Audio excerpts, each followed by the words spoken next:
very sensitive to temperature and pH, and they lose shape and function at high temperature and extreme pH. When a protein loses shape and function, we say it has denatured.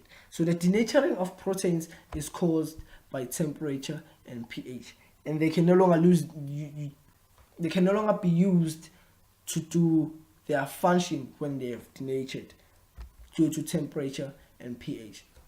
This is what I've been talking about. A peptide, like you said, like I've said, this is a peptide, one amino acid here, and then a dipeptide. This is an amino acid. This is an amino acid. This is a peptide bond connecting these two amino acids to make up a dipeptide. And then a tripeptide, one amino acid, two amino acid, three amino acids. One is here, peptide bond here, a peptide bond. This is a tripeptide, and then a polypeptide chain. Let's look at this. There's lots of amino acids, and peptide bonds, peptide bond, peptide bond, peptide bond, and then the sequence at which they are connected would determine the type of protein they're going to make. Here you see the differentiation of protein. This is a primary structure, an amino acid sequence. This is an amino acid sequence right here. Now when they start to fold and loop, here they are looping, here they are folding, the makeup is the secondary structure. This is the secondary structure of a protein. When this sequence have folded and they have looped, this makes up the secondary structure. And then the tertiary structure is when the folds and the loop are bonding with each other. The loops and the fold are bonding with each other. Then this makes up a tertiary structure. And then there's the quaternary structure. Now this is the complex of protein molecules coming together. See, this one fold and loops, and another fold and loops, and another fold and loops come together to make. So this is 1, 2, 3, 4 folds. This here. So you have a sequence which then folds and loops. Then you have those folds and loops bonding with each other. And then you have these folds and loops that have bonded with each other, bonding with other folds and loops to make up the quaternary structure. Now let's look at the importance of protein in animals and plants. Proteins are used as building material. They are used as structural components of protoplast. They are used as structural components of cell membrane. They play a role in the permeability of the cell membrane. They are the source of reserve energy. You can also pause again. You can pause here and just go through this. Protein also uses hormones. You find protein in hemoglobin, the protection against diseases. They are part of chromosomes. You'll see that when you're doing chromosomes, they act as buffers. They control metabolism processes in the body. So this is important. Some protein function as accelerates chemical reaction. These processes are called enzymes, because we're going to look at enzymes. So this here is important. This is an important function of protein. They control metabolic processes in the body. A lot of proteins function in that way, in controlling the metabolism of the body. Most proteins are enzymes. Not all proteins are enzymes, but most proteins are enzymes, and all enzymes are proteins. Now, test for proteins. Here you use a puree test. This is called a puree test. It's used to test for the presence of protein. Here, so how are you going to go about testing for the presence of protein? You grind your test up material. This could be beans. You add a little water and boil until it forms a thin soup. You transfer the soup to a test tube and add 2 to 3 drops of dilute copper sulfate solution. Add a sodium hydroxide solution to the mixture and shake test tube gently. Heat the mixture over a Bunsen burner to a deep color. If the mixture turns blue, then there is no protein present. If the mixture turns purple violet, then there is protein present. Just follow these steps. Right there, you can see. So this is the method here. This is the method, and then the warning, and then the steps of how to do it. Then you can see here, if this is what you get, and then this means there's protein present. Enzymes, like I said, all enzymes are proteins, but not all proteins are enzymes.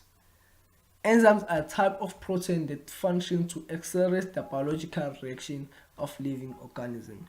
Enzymes are sometimes called catalysts. A catalyst is a substance that accelerates chemical reaction. Enzymes are biological catalysts. Enzymes are not used up during the reaction that they catalyze. The chemical reactions that are catalyzed by enzymes in living organisms are called metabolic reaction. So metabolic reaction are divided into two. It's either an anabolic reaction or a catabolic reaction. So an anabolic reaction builds up macromolecules from simple molecules, while a catabolic reaction breaks down macromolecules into simple molecules. Right here, this is called enzyme action. This is the lock and key model. So this here is an enzyme, and this right there is a substrate. So as you can see, this right here, the active site, then the substrate binds here. The enzyme change shape slightly as substrate binds, and then there's a reaction here, and then boom, the enzyme releases the product.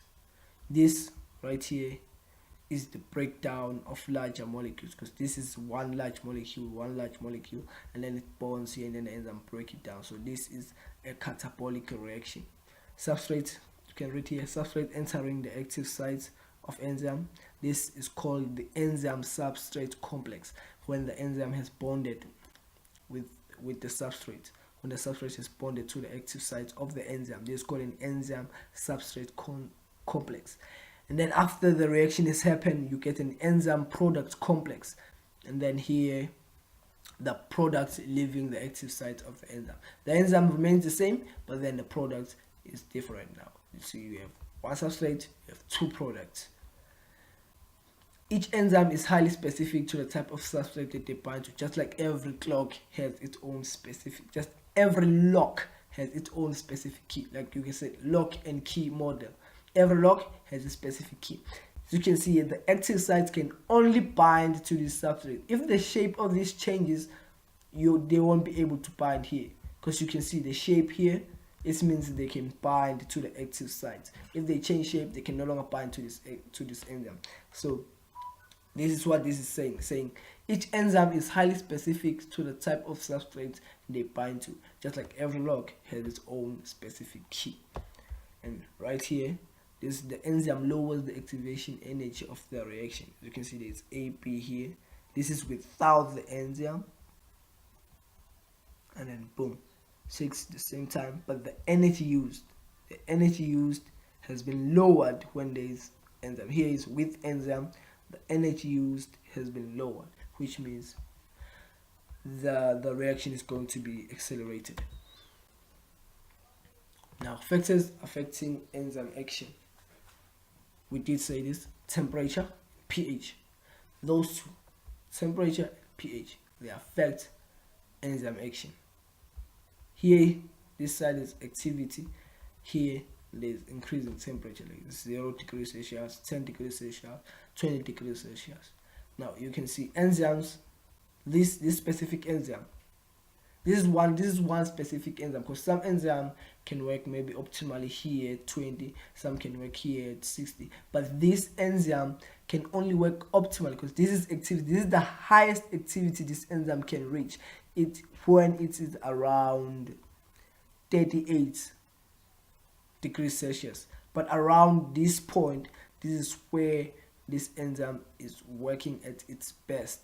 When you decrease the temperature here, decreasing the temperature, you are decreasing the activity levels of the enzyme. Up until here at 10 degrees, it is no longer functional.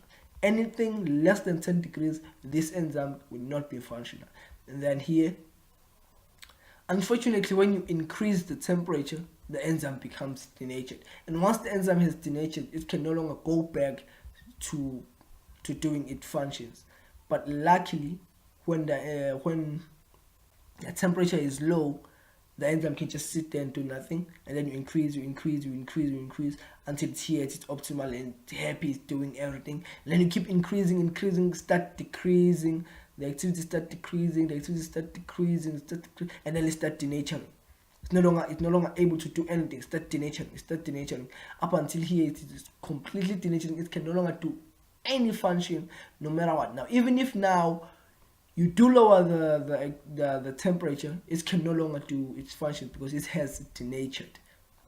Now here, this second graph is talking about pH. pH is very sensitive. Enzymes are very sensitive to pH. Here you can see this is where the enzyme is optimal. This is optimal pH for enzyme. Any pH lower than that, the enzyme denatures. Any pH higher than that, the enzyme denatures. Only here where it can work at its optimal level. Excuse me. This slide here is showing you how to demonstrate the effect of temperature on catalyzed activities. Just go through this. If you are lucky enough, you will do this in class, but I doubt it.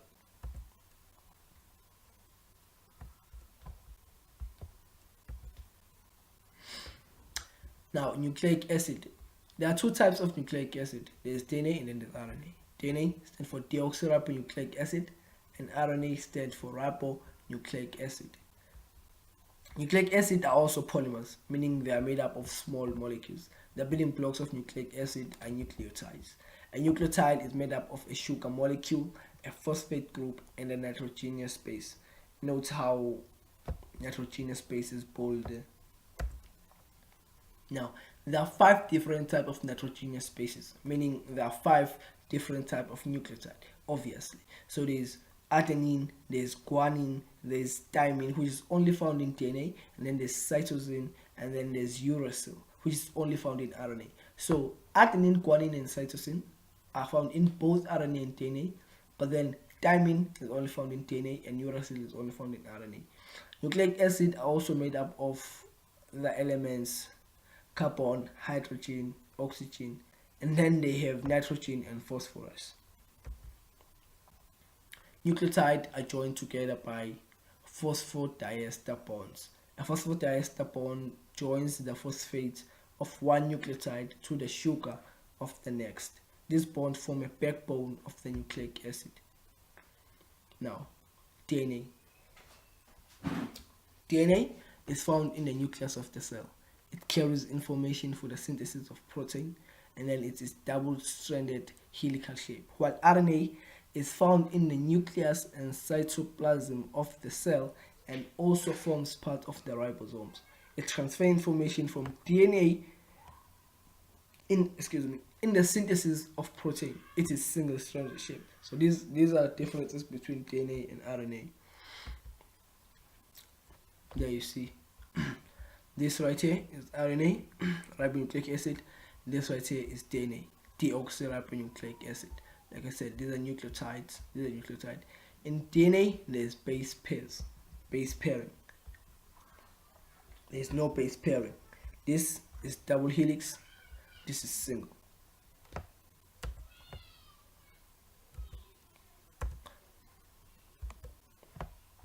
Like you can see, double-stranded helical shape, single-stranded helical shape, which carries information. This transfers information.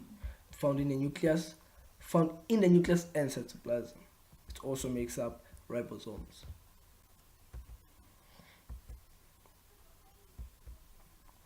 Now, vitamins. Vitamins are needed in coenzymes for metabolism. Vitamins are needed as coenzymes for metabolism and for the regulation of cell growth and development. Though they are needed in limited amounts. Vitamins are produced by plants and consumed by animals, like most other things. Produced by plants and consumed by animals. There are 2 types of vitamins. They are the water-soluble and they are the fat-soluble.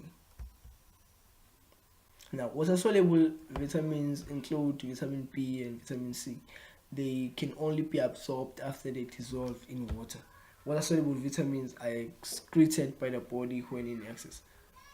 Unfortunately, you can't take B and C vitamins in excess because they will be excreted by the body since they are only soluble in water and there is no water storage. You don't have a water storage in your body.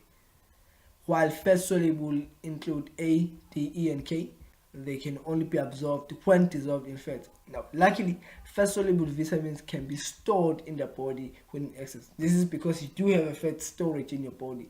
Unlike a water storage, you don't have a water storage in your body. Every water molecule has to do a certain function, and if it's in excess, it gets excreted. So, unfortunately, the water-soluble vitamins will be excreted as you are urinating the excess water. And then this table here, it explains the types of vitamins, the role that they play, food source, and deficiency disease. Deficiency disease means if you don't have enough of vitamin A, you'll have night blindness. See, so you need to eat liver, you need to eat carrot, you need to eat eggs. The role needed for proper function of the eye. So vitamin A is needed for the proper function of eye. If you don't have enough, of course you're gonna have night blindness. Vitamin B is needed for carbohydrate, protein, lipids, and all of those things metabolism, because it acts as a coenzyme. Metabolism of these also is a neurotransmitter. Vitamin C is involved in iron metabolism, and vitamin D, vitamin E. So that is it for organic molecule. The following video is going to be looking at microscope.